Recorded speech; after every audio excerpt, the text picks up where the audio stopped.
आजम सवाती को कल पुलिस मुकाबले में कत्ल करवा दिया जाएगा। क्या पाकिस्तान के सेनेटर्स जो हैं वो सारे बेइज्जत पैदा हुए हैं? क्या पाकिस्तान के जो इलेक्टेड एमएनए एमपीएस हैं उनकी कोई इज्जत नहीं है?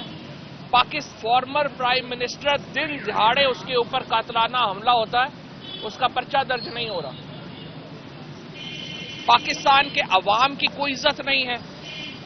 पाकिस्तान के वजीर आजम के दफ्तर के वीडियो ऑडियो टेप्स जो हैं वो निकाली जाती हैं, वो दी जाती हैं जैसे वो कोई घंटा घर का चौक है।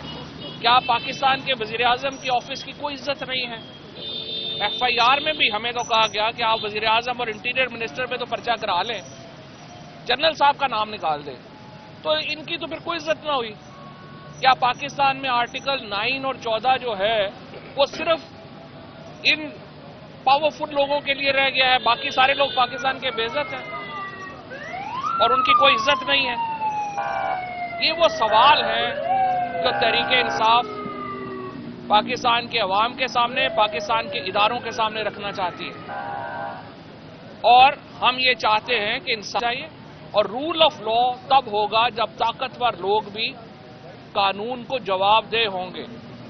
आज वो कानून को जवाबदेह नहीं है और अगर आजम सवाती को इंसाफ नहीं मिला और उसने आके सख्त बात कर दी, आपने फिर उसको गिरफ्तार कर लिया और अभी अभी उनका बेटा जो है उसका रोते हुए फोन आया है इमरान खान साहब को कि आजम सवाती को कल पुलिस मुकाबले में कत्ल करवा दिया जाएगा। अभी उनका बेटा कह रहा है कि उसे अदालत में पेश ना करे, हमारी इत्तला यह है कि उसको कल गोली मरवा दी जाएगी। ये मुल्क है, ये किस किस्म का निजाम है जो यहां पे चल रहा है? ऐसा तो पाकिस्तान में 75 साल में ना कभी किसी ने हुआ ना सुना।